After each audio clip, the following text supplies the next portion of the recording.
साल का तीजा पूजा विधि विधान। भाद्रपद की शुक्ल तृतीया को हस्त नक्षत्र में इस पर्व की गौरी शंकर का पूजन करके मनाया जाता है। शास्त्रों के अनुसार इस व्रत को सभी प्रकार की स्त्रियां कर सकती हैं। स्त्रियां संकल्प करके समस्त पूजन सामग्री एकत्रित करें, निराहार रहती हैं। शाम काल स्नान करके शुद्ध वस्त्र धारण करके पार्वती और शिव की प्रतिमा बनाकर पूजन करना चाहिए। सुहाग की डिबिया में सुहाग की सभी वस्तुएं रखकर पार्वती जी को चढ़ाना पूजन का प्रमुख उद्देश्य है। शिव जी को धोती और अंगोछा चढ़ाते हैं। यह समस्त सुहाग सामग्री ब्राह्मणी और धोती अंगोछा ब्राह्मण को दें। फिर 13 प्रकार के मीठे व्यंजन बनाकर उस पर रुपए रखकर कल्पना निकालकर सास को चरण स्पर्श कर दें। पूजन के पश्चात कथा सुनते हैं। इस व्रत को करने से सभी सौभाग्य फल प्राप्त होते हैं। श्री परम पावन भूमि कैलाश पर्वत पर विशाल वट वृक्ष के नीचे भगवान शिव पार्वती सभी गणों सहित बागंबर पर विराजमान थे। बलवान वीरभद्र, भृंगी, श्रृंगी, नंदी आदि अपने अपने पैरों पर सदाशिव के दरबार की शोभा बढ़ा रहे थे। गंधर्वगण, किन्नर, ऋषि हर भगवान की विविधा अनुष्टुप छंदों में स्तुति गान, स्वर आलापों में, वादों में संलग्न थे। उसी शुभ अवसर पर महारानी पार्वती जी ने भगवान शिव से दोनों हाथ जोड़कर प्रश्न किया, हे महेश्वर, मेरे बड़े सौभाग्य हैं जो मैंने आप शरीर के अर्धांगिनी पति को वरण किया है। क्या मैं जान सकती हूँ कि मैंने वह कौन सा पुण्य अर्जन किया है? आप अंतर्यामी हैं, मुझे दासी को वर्णन करके बताने की कृपा करें। महारानी पार्वती जी को ऐसी प्रार्थना सुनने पर शिवजी बोले, वराने, तुमने अति उत्तम पुण्य का संग्रह किया है था जिसमें मुझे प्राप्त किया है। वह अति गुप्त व्रत है, पर तुम पर प्रकट करता हूँ। यह व्रत भाद्रपद मास की शुक्ल पक्ष तीज को किया जाता है, जो हरतालिका व्रत के नाम से प्रसिद्ध है। जैसे तारागणों में चंद्रमा, नवग्रहों में सूर्य, वर्णों में ब्राह्मण, देवताओं में गंगा, पुराणों में महाभारत, वेदों में सोम, इंद्रियों में मन, वैसे सब व्रतों में यह व्रत श्रेष्ठ है। जो हरतालिका तीज हस्त नक्षत्र युक्त पड़े वह और भी महान पुण्यदायक होती है। ऐसा सुनकर पार्वती जी ने कहा, हे महेश्वर, मैंने कब और कैसे यह तीजा व्रत किया था, विस्तार के साथ श्रवण करने की इच्छा है। इतना सुन भगवान शंकर बोले, हे भगवान उमा, भारतवर्ष के उत्तर में हिमालय श्रेष्ठ पर्वत है। उसके राजा का नाम हिमाचल है। वहाँ तुम भागवती रानी मैना से पैदा हुई थी। तुमने बालकाल से ही मेरी आराधना करना प्रारंभ कर दिया था। कुछ उम्र बढ़ने पर तुमने हिमालय की दुर्गम गुफाओं में जाकर सहेली सहित मुझे पाने हेतु तप आरंभ किया। तुमने ग्रीष्म ऋतु में बाहर चट्टानों पर आसन लगाकर तप किया। वर्षा ऋतु में बाहर पानी में तप किया। हिम ऋतु में पानी में खड़े होकर मेरे ध्यान में संकल्प रहीं। इस प्रकार 6 ऋतु में तपस्या करने पर भी जब मेरे दर्शन न मिले, तब तुमने उधरमुख होकर केवल वायु सेवन किया। फिर वृक्षों के सूखे पत्ते खाकर इस शरीर को क्षीण किया। ऐसी तपस्या में लीन देखकर महाराज हिमाचल को अति चिंता हुई और तुम्हारे विवाह हेतु चिंता करने लगे। इसी शुभ अवसर पर देवऋषि नारद जी उपस्थित हुए। राजा ने अति हर्ष के साथ नारद जी का स्वागत पूजन किया और उपस्थित होकर होने का कारण जानने के इच्छुक हुए। नारद जी ने कहा, राजन, मुझे भगवान विष्णु ने भेजा है। मैं चाहता हूँ आपकी सुंदर कन्या का योग्य वर प्राप्त हो। इसलिए वैकुंठ निवासी शेष साई भगवान ने आपकी कन्या का वरण स्वीकार किया है। क्या आपको स्वीकार है? राजा हिमाचल ने कहा, महाराज, मेरा सौभाग्य है जो मेरी कन्या को विष्णु जी ने स्वीकार किया है और मैं अवश्य उन्हें अपनी कन्या उमा का कन्यादान करूंगा। यह सुनिश्चित हो जाने पर नारद जी ने वैकुंठ पहुंचकर श्री विष्णु भगवान से पार्वती जी के विवाह का पूर्ण होना सुनाया। इधर महाराज हिमाचल ने वन में पहुंचकर पार्वती जी को भगवान विष्णु के साथ विवाह होने का निश्चय सुनाया।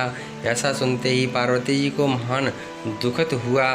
उस दुख से बेहाल होकर अपनी सखी के पास पहुंचकर विलाप करने लगीं।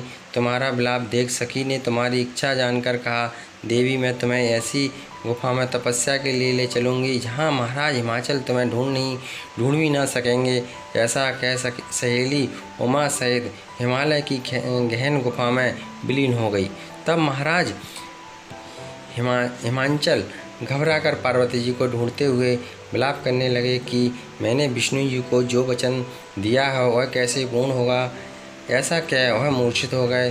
तब उस सभी पुरवासियों को साथ लेकर ढूंढने को महाराज ने पदार्पण कर ऐसी चिंता करके कि क्या मेरी कन्या का कोई व्याघ्र खा गया या सर्प ने डस लिया या कोई राक्षस हर कर ले गया। उस समय तुम अपनी सहेली के साथ ही गहन गुफा में पहुंच बिना जल अन्न के मेरे व्रत को आरंभ करके नदी की बालू का लिंग स्थापित कर विविध वन पुष्प फलों से पूजन करने लगी।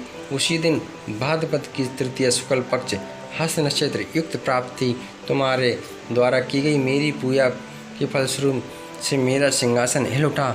तो मैंने तुम्हें दर्शन दिया और तुमसे कहा, देवी मैं तुम्हारे व्रत और पूजन से अति प्रसन्न हूँ। तुम अपनी कामना का मुझसे वर्णन करो।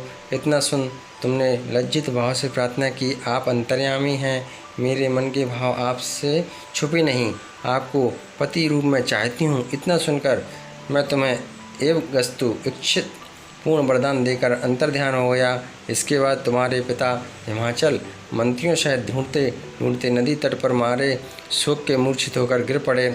उसी समय तुम अपनी सहेली के साथ मेरी बालू की मूर्ति विसर्जन करने हेतु नदी तट पर पहुँची। उसी समय तुम्हारे नगर निवासी मंत्रीगण सहित हिमांचल तुम्हारे दर्शन कर अति प्रसन्न को प्राप्त हुए और लिपट लिपट कर रोने लगे और बोले, उमा तुम इस भयंकर वन में कैसे चली आई जो अति भयानक है, जहाँ सिंह व्याघ्र जहरीले भयंकर सर्पों का निवास है, जहाँ मनुष्यों के प्राण संकट में पड़ सकते हैं। इसलिए पुत्री इस भयंकर वन को त्याग कर अपने गृह को प्रस्थान करो। पिता के ऐसा कहने पर तुमने कहा, पिताजी मेरा विवाह तुमने भगवान विष्णु के साथ स्वीकार कर लिया है, इसलिए मैं इस वन में रहकर अपने प्राण विसर्जन करूंगी। ऐसा सुनकर महाराज हिमांचल अति दुखित हुए और बोले, प्यारी पुत्री तुम शोक मत करो, मैं तुम्हारे विवाह कदापि भगवान विष्णु के साथ नहीं करूंगा और तुम्हारा अविष्ट वर जो तुम्हें प्राप्त है वह उन्हीं सदाशिव के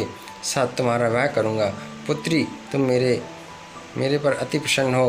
तब तुम सहेली के साथ नगर में उपस्थित होकर अपनी माता सहेलियों से मिली। कुछ समय बाद शुभ मुहूर्त में तुम्हारा विवाह वेद विधि के साथ महाराज हिमांचल व महारानी मैना ने मेरे साथ कर पुण्य अर्जन किया। हे सौभाग्यशालिनी, जिस सहेली ने तुमको हरण कर हिमालय की गुफा में रख मेरा तीज व्रत किया, इसी से इस व्रत का नाम हरतालिका पड़ा और यह व्रत सब व्रतों का व्रतराज हुआ। इस पर माता पार्वती ने कहा, प्रभु अपने मेरे मिलने की सुखद कथा सुनाकर मुझे प्रसन्न तो किया, पर इस व्रत को करने का विधान व फल मुझे नहीं सुनाया, इसलिए कृपा करके मुझे इसके करने की विधि व पृथक पृथक फल भी सुनाइए। इतना सुन के भगवान शिव ने कहा, प्रिय मैं इस व्रतराज का संविधान फल सुना रहा हूँ। यह व्रत सौभाग्यवती नारी व पति चाहने वाली कन्या को करना चाहिए।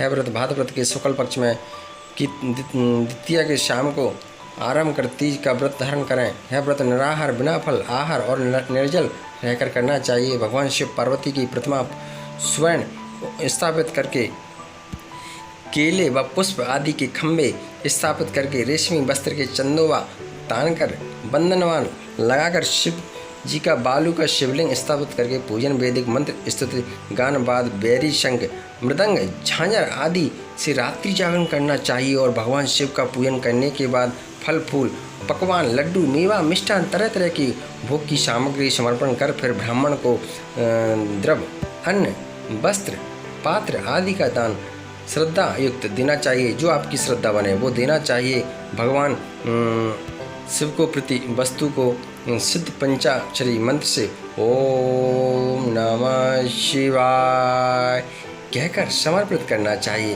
प्रार्थना करते समय पर अपनी कामना इच्छा को भगवान के सामने प्रस्तुत करें। फिर पार्वती जी से आगे लिखी प्रार्थना करें किस प्रकार है। जय जग माता मेरी भाग्य विधाता, तुम हो पार्वती से भी प्यारी, तुम दाता नंद पुरानी। सती संतों में रेखे तुम्हारी, जय हो आनंद दाता। जय जग माता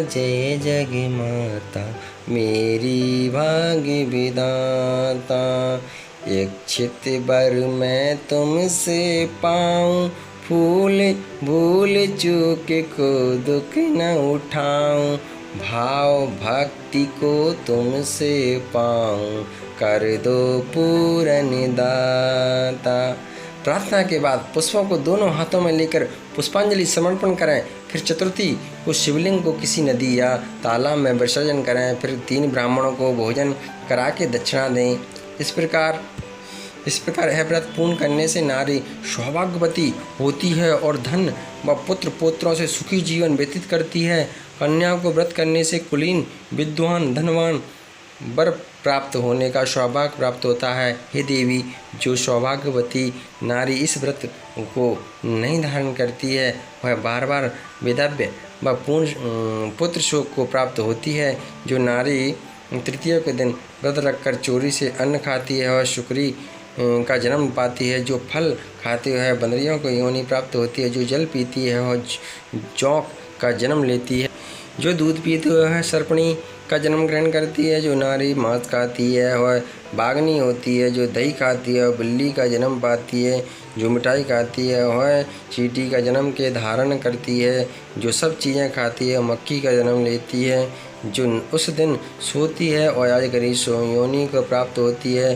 हे उमा, जो इस व्रत को श्रद्धा वृद्धि से धारण करती है, मुझसा पति प्राप्त करती है और दूसरे जन्म में तुम्हारे समान श्रु पावन हो करके इस संसार में उत्तम सुख भोग को प्राप्त होती है। इस व्रत के करने के बाद नारियां शिवलोकवासी होती हैं।